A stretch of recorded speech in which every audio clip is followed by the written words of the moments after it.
ಕಲಾಪದಲ್ಲಿ ಬಿಜೆಪಿ ಸದಸ್ಯರ ವರ್ತನೆ ಸರಿಯಾಗಿರಲಿಲ್ಲ.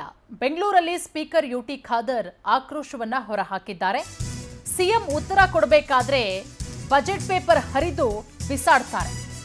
ಬಿಜೆಪಿ ಸದಸ್ಯರ ವರ್ತನೆ ಸದನದಲ್ಲಿ ಸರಿಯಾಗಿರಲಿಲ್ಲ. ಬೆಂಗಳೂರಿನಲ್ಲಿ ಸ್ಪೀಕರ್ ಯುಟಿ ಖಾದರ್ ಆಕ್ರೋಶವನ್ನ ಹೊರಹಾಕಿದ್ದಾರೆ. ಸಿಎಂ ಉತ್ತರ ಕೊಡಬೇಕಾದ್ರೆ ಬಜೆಟ್ ಪೇಪರ್ ಅನ್ನ ಹರಿದು ಬಿಸಾಡ್ತಾರೆ. ಅದಕ್ಕೆ ವಿಧೇಯಕ ಹರಿದು ಮುಖಕ್ಕೆ ಬಿಸಾಡೋದು ಸರಿನಾ? ಬಂಡಲ್ ಪೇಪರ್ ಅನ್ನೇ ಮುಖಕ್ಕೆ ಬಿಸಾಡೋದು ಸರಿನಾ? ಧನ ವಿನಿಯೋಗ ಬಿಲ್ ಪಾಸ್ ಆಗಬಾರದೆಂಬ ಮನಸ್ಥಿತಿ. ಫೈನಾನ್ಸ್ ಬಿಲ್ ಪಾಸ್ ಆಗದೇ ಇದ್ರೆ ಎಲ್ರಿಗೂ ಕೂಡ ಸಮಸ್ಯೆ ಅಲ್ವಾ? ಹೀಗಾಗಿ ಗಲಾಟೆ ಮಾಡಿದ ಸದಸ್ಯರನ್ನ ಸಸ್ಪೆಂಡ್ ಮಾಡಲಾಗಿದೆ.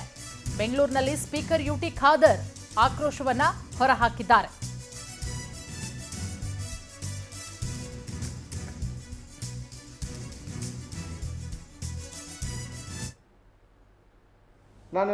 ಆದಾಗ ನಾವು ಎಷ್ಟೇ ಗೊಂದಲಿದ್ರು ಕೂಡ ಫೈನಾನ್ಸ್ ಬಿಲ್ ಅನ್ನು ನಾವು ಇವತ್ತು ಮಾಡಿದ್ದೇವೆ. ಫೈನಾನ್ಸ್ ಬಿಲ್ ನಾನು ಸ್ಟಾಲ್ ಮಾಡಲಿಲ್ಲ ಅಂತ ನಾನು ಆಗ ಮುಂದಾಕಿಕೊಂಡು ಹೋಗ್ಬೇಕಾ? ಫೈನಾನ್ಸ್ ಬಿಲ್ ಅನ್ನು ನಾನು ಅರ್ಧ ನಿಲ್ಲಿಸಲಿಲ್ಲ ಅಂತ ಹೇಳಿಕೊಂಡು ಇವ್ರ ಮೇಲೆ ಹತ್ತಿ ಮೇಲೆ ಬಂದು ನನ್ನ ಟೇಬಲ್ ಇಲ್ಲಿದ್ದಂಥ ಪುಸ್ತಕನು ಪೇಪರ್ ಇದು ಅರ್ಧ ಬಿಸಾಡುದು,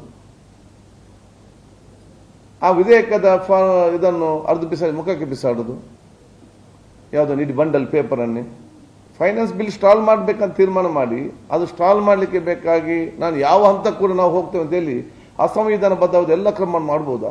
ಹಾಗಾದ್ರೆ ನಾಳೆ ಇದನ್ನು ನಾವು ಸುಮ್ಮನಾದ್ರೆ ನನ್ನ ಪ್ರತಿಯೊಂದು ಅಧಿವೇಶನ ಕೂಡ ಫೈನಾನ್ಸ್ ಬಿಲ್ಗೆ ಬಂದು ತೊಂದರೆ ಮಾಡ್ತಾರೆ.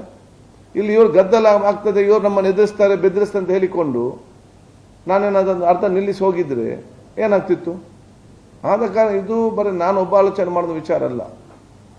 ನಿಮ್ಮನ್ನು ಸೇರಿ ಇಡೀ ರಾಜ್ಯಾಂತ ಕೂಡ ಅರ್ಥ ಮಾಡಿಕೊಳ್ಬೇಕು. ನಾವು ಸಂವಿಧಾನಕ್ಕೆ ಗೌರವ ತರುವಂಥದ್ದು, ಒಂದು ಶಾಸನಸಭೆಯನ್ನು ಸಮರ್ಪಕವಾಗಿ ನಡೆಸಿಕೊಂಡು ಹೋಗುವಂಥದ್ದು, ಮುಂದಿನ ದಿನಗಳಲ್ಲಿ ಈ ರೀತಿ ಆಗಬಾರ್ದಂತೇಳಿ ಈಗಿರುವ ಶಾಸಕ ಅದನ್ನು ತಿದ್ದಿಕೊಳ್ಳುವಂಥದ್ದು, ಮತ್ತು ಮುಂದಿನ ಮುಂದಿನ ದಿನ ಯಾರು ಬರ್ತಾರೆ ಪ್ರತಿನಿಧಿಯಾಗಿ ಅವರಿಗೆ ಒಂದು ದಿಕ್ಸೂಚಿಯ ಸಂದೇಶ ಕೊಡುವಂಥ ಒಂದು ಕ್ರಮ ಇವತ್ತು ಆಗಿದೆ. ಆದಾಗ ನಾವು ಎಷ್ಟೇ ಗೊಂದಲಿದ್ರು ಕೂಡ ಫೈನಾನ್ಸ್ ಬಿಲ್ ಅನ್ನು ನಾವು ಇವತ್ತು ಮಾಡಿದ್ದೇವೆ. ಫೈನಾನ್ಸ್ ಬಿಲ್ ನಾನು ಸ್ಟಾಲ್ ಮಾಡಲಿಲ್ಲ ಅಂತ ನಾನು ಆಗ ಮುಂದಾಕಿಕೊಂಡು ಹೋಗ್ಬೇಕಾ? ಫೈನಾನ್ಸ್ ಬಿಲ್ ಅನ್ನು ನಾನು ಅರ್ಧ ನಿಲ್ಲಿಸಲಿಲ್ಲ ಅಂತ ಹೇಳಿಕೊಂಡು ಇವ್ರ ಮೇಲೆ ಹತ್ತಿ ಮೇಲೆ ಬಂದು ನನ್ನ ಟೇಬಲ್ ಇಲ್ಲಿದ್ದಂಥ ಪುಸ್ತಕ